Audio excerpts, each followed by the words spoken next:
Hola, ¿qué tal? Hoy vamos a hablar un poco de San Agustín. Su pensamiento se nutre del estoicismo, el escepticismo, Plotino y Platón. A diferencia del pensamiento griego, para Agustín ya no es el logos lo más excelso en el ser humano, sino la fe. No por ello, fe y razón son incompatibles, sino que son complementarias. En este sentido, si bien la razón puede llegar a afirmar la existencia de Dios, se encuentra limitada para conocer su esencia, y es la fe la que le permite superar sus límites. Por ello, para Agustín, el cristianismo es la culminación de la filosofía.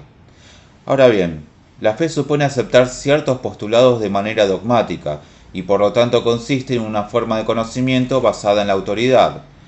No necesariamente el conocimiento por autoridad es algo malo, ya que en numerosas circunstancias de nuestra vida cotidiana nos manejamos con creencias que no razonamos, que provienen de una autoridad y que sostenemos porque nos resultan útiles. Ejemplo de ello es la historia. No creemos que Colón llegó a América en el año 1492 en base a un razonamiento deductivo o de una verificación empírica. Nos alcanza con que haya cierta razonabilidad para creerlo. Para los escépticos no es posible conocer la verdad, ya que los hechos nunca tienen la certeza indubitable de las verdades matemáticas. No obstante, las verdades que creemos por razones prácticas no necesitan tener ese grado de certeza, sino que les alcanza con resultarnos útiles. La fe puede refutar al escepticismo, ya que el conocimiento basado en la autoridad supone la entrega a un otro. No porque uno sea incapaz de conocer la verdad se desprende necesariamente que la misma no pueda estar en otro lado. Agustín también refuta a los escépticos con el argumento de la certeza de la autoconciencia. Para los escépticos no hay verdades indubitables, pues todo puede ser puesto en duda. No obstante, Agustín replica que esto no es así, ya que hay una verdad que es indubitable y es la propia existencia. En la medida en que uno duda, también existe, ya que si no existiese, no podría dudar. Para Agustín, el lenguaje no consiste en un catálogo de palabras que describen los objetos del mundo, sino que supone la reminiscencia, que no es la reminiscencia platónica, ya que no se accede a las ideas mediante el recuerdo de las vidas pasadas. En la reminiscencia agustiniana, las ideas son impresas por Dios en el alma de cada ser humano antes de su nacimiento. En este sentido, las ideas son verdades inmanentes como por ejemplo los principios de la lógica. No obstante, es necesario el desocultamiento de estas ideas mediante el esfuerzo de la libre voluntad, ya que las mismas no consisten en abstracciones de las cosas, sino en virtualidades que se despliegan en lo concreto. Al igual que la ética aristotélica, Agustín se preocupa por la felicidad. Por ello, la teoría filosófica tiene que consistir en conocer a Dios y al alma. El conocimiento de ambos supone una misma vía, ya que Dios se encuentra en lo más profundo del alma humana. La búsqueda de Dios coincide con la búsqueda de uno mismo y consistirá entonces en un movimiento de recogimiento y de mirada interior sobre el alma. Esto es cabalmente la confesión, ya que la confesión apunta a poner de manifiesto los problemas más profundos del ser humano. Así como la fe posibilita que la razón supere sus límites, el conocimiento del alma también necesitará de la ayuda divina. El pensamiento agustiniano no carece de actualidad. Por ejemplo, Foucault afirma que la terapia psicoanalítica es la versión moderna de la confesión, en la que el terapeuta ocupa el lugar del sacerdote. Ahora bien, si para Aristóteles la felicidad consiste en una acción realizada de acuerdo a la virtud más excelsa del ser humano, que es el logos, para Agustín será la acción realizada de acuerdo al amor. En este sentido, reformula las virtudes griegas, pues el logos ahora es complementado por la fe, que es el amor a Dios. De este modo, Agustín propone las virtudes teologales, que son la fe, la esperanza y la caridad. Estas virtudes son jerárquicamente superiores a las virtudes platónicas de la fortaleza, la justicia, la prudencia y la templanza, y mientras que las primeras apuntan a la relación del individuo con Dios, las segundas apuntan a la relación del individuo con sus semejantes. Asimismo, las virtudes platónicas también deben ser reconfiguradas como manifestaciones del amor, puesto que Del mismo modo en que en el plano del conocimiento la razón necesita ser iluminada por la fe, en el plano ético las virtudes deben ser iluminadas por el amor. Lo divino en el ser humano ya no es el logos, sino la voluntad, puesto que aquello que motiva la voluntad es el amor. Antes de convertirse al cristianismo, Agustín era maniqueo. El maniqueísmo es una religión politeísta que afirma la existencia de dos dioses, un dios bueno llamado Hormuz y un dios malvado llamado Ahriman. Ambos determinan la conducta humana. Ahora bien, si existe un dios malvado que incide en la acción humana, significa que el mal es algo sustancial. Esto es problemático en el cristianismo, ya que al ser una religión monoteísta no puede afirmar la existencia de un dios malvado. Solo hay un dios que es bueno y perfecto y no puede predicarse de éste la maldad. Si el mal no reside en un dios oscuro, significa que no tiene un ser, pues solo Dios es ser y el ser es siempre bueno.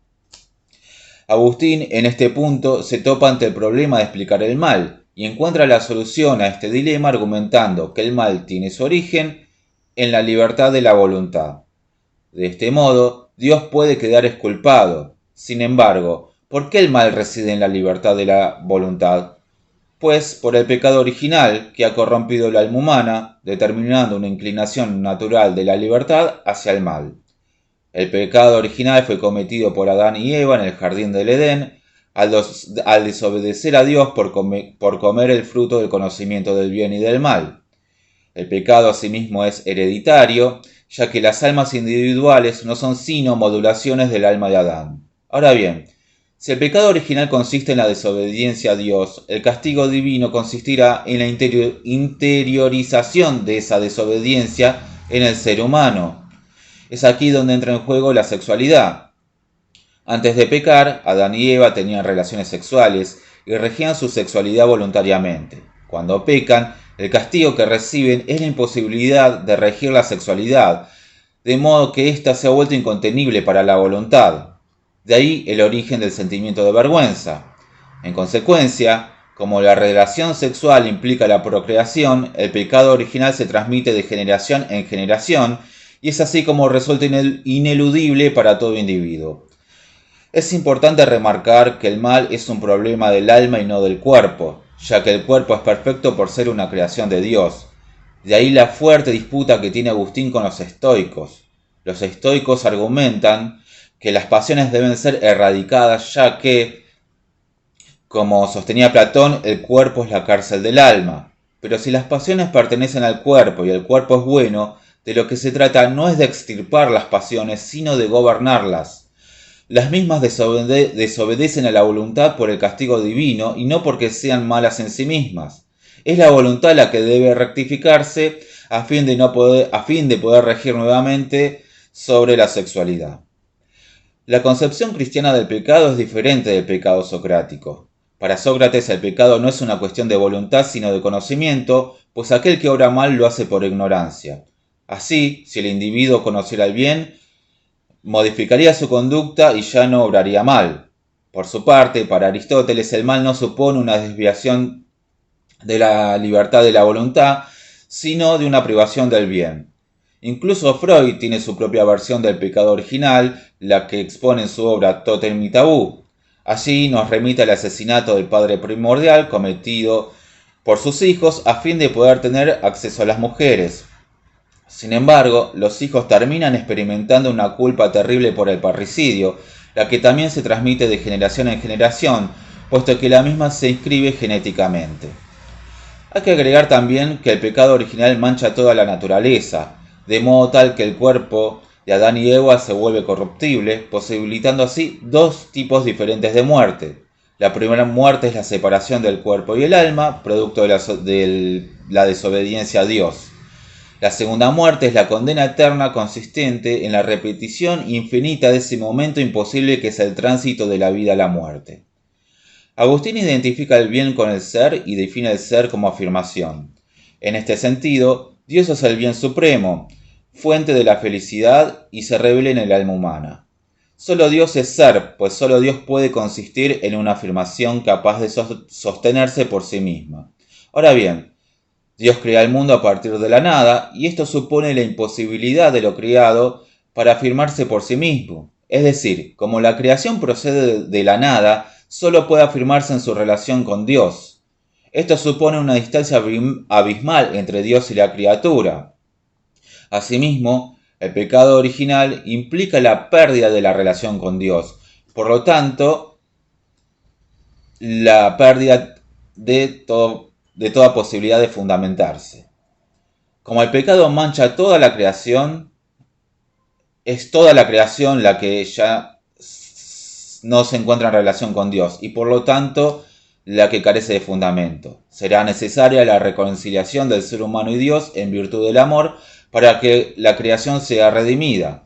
Por esta razón, la cuestión del amor es fundamental para Agustín y por ello contrapone la concepción griega del amor con la concepción cristiana. Para los griegos, el cosmos se estructura jerárquicamente. Esto significa que lo inferior aspira a lo superior, ya que lo superior es lo más noble y perfecto. Por ello Platón definirá el amor como el movimiento por el cual lo inferior se dirige hacia lo superior. El amor, asimismo, supone el tránsito del no ser al ser, porque lo superior es el bien y el bien es el ser. Sin embargo, el movimiento amoroso no es recíproco, ya que lo superior no ama a lo inferior, sino todo lo contrario. Si se concibe el amor de este modo, la reconciliación es imposible, ya que el amor no permite a lo inferior atravesar la nada abismal que lo separa de Dios. Por ello, el cristianismo viene a resolver esta cuestión, ya que invierte el sentido del movimiento del amor. Ya no es lo inferior aquello que aspira a lo superior, sino que es lo superior aquello que se dirige hacia lo inferior. Lo noble y perfecto no se encuentra en lo superior, sino en el acto de humillación de lo superior, lo que se refleja en la crucifixión. El amor, por lo tanto, consiste en una donación, en lo divino sacrificándose a fin de que lo inferior recupere su fundamento. En virtud del pecado original, el ser humano se ha separado de Dios y carece de ser, ya que es incapaz de fundarse a sí mismo. La donación del amor es también donación de ser, ya que es lo superior a aquello que realiza el movimiento hacia lo inferior. Es por esto que es el amor y no el logos la virtud más excelsa. Asimismo, la inversión del sentido del movimiento propio del amor cristiano supone dejar de lado la razón, ya que la misma solo puede postular que lo inferior aspira a lo superior y que lo contrario es un absurdo. De ahí que la fe complementa a la razón, permitiéndole alcanzar aquello que no puede pensar. Ahora bien, el amor entendido como movimiento que va de lo superior a lo inferior se encuentra en la voluntad, ya que Dios se encuentra en lo más profundo del alma humana. Por esta razón, lo que el ser humano tiene en común con lo divino ya no es el logos, sino la voluntad. Definido formalmente, el amor consiste en un movimiento del alma dirigido hacia un objeto que motiva precisamente dicho movimiento. Esto supone la existencia de dos tipos de amor, el amor por los bienes mundanos y el amor por el objeto eterno. Cuando el bien amado se encuentra en el mundo, el amor no puede hacer feliz al ser humano, ya que los bienes temporales inevitablemente caducan debido a la falta de fundamento de todo lo creado. Si el amor es el deseo de tener, cuando ama a los bienes mundanos se degenera en miedo a perder. Por el contrario, si el objeto amado es Dios, el amor sí hace feliz al ser humano, ya que lo eterno es el bien supremo, imperecedero y portador de ser. Sin embargo, el amor por el bien supremo no implica el abandono del amor por los objetos temporales, ya que no se trata de extirpar las pasiones, sino de gobernarlas. El gobierno de las pasiones supone establecer una jerarquía en la que primero se ama a Dios para luego sí amar los bienes temporales. De ahí que la finalidad del amor sea la libertad humana. La libertad consiste en el dominio de la voluntad, pero la misma se encuentra viciada por la desobediencia de la sexualidad. Respecto de la voluntad, amar al bien supremo supone recibir la gracia divina que rectifica la voluntad viciada por el pecado. ¿Por qué? Porque el ser humano no puede afirmarse por sí mismo, y solo entregándose a ese otro puede encontrar su fundamento. Es decir, la misma entrega coincide con la recepción de la gracia divina. Por ello solo se alcanza el dominio de la voluntad cuando el objeto amado es Dios. Ahora bien, Si el ser humano tiende a amar los bienes temporales por encima del bien supremo, se debe a que la jerarquía entre ambos tipos de bienes fue invertida por el pecado original. El castigo divino ha destruido la natural armonía que hay entre alma y cuerpo, que solo puede recomponerse en la aceptación de la gracia. El mal consiste entonces en una inversión en la preferencia de los bienes, y el acto verdaderamente libre es aquel por el cual se acepta la gracia divina. De ahí que Agustín descalifica el estoicismo. El estoico soporta el sufrimiento en sí mismo, en su propio yo, sin entregarse al otro. Pretende encontrar su fundamento en el logos, ignorando que carece de ser. El sufrimiento del estoico no es funcional a la creación porque no hay relación con el otro.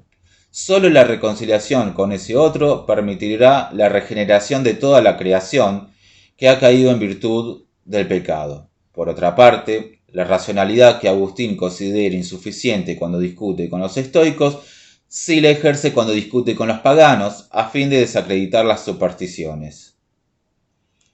En cuanto a su posición política, Agustín identifica la felicidad con la paz, que es el valor supremo, por lo que su propuesta consistirá en la conformación de un gobierno mundial capaz de garantizar la paz. Solo garantizada la paz, el ser humano puede buscar la felicidad. Respecto del tiempo, Agustín propone la teoría del triple presente.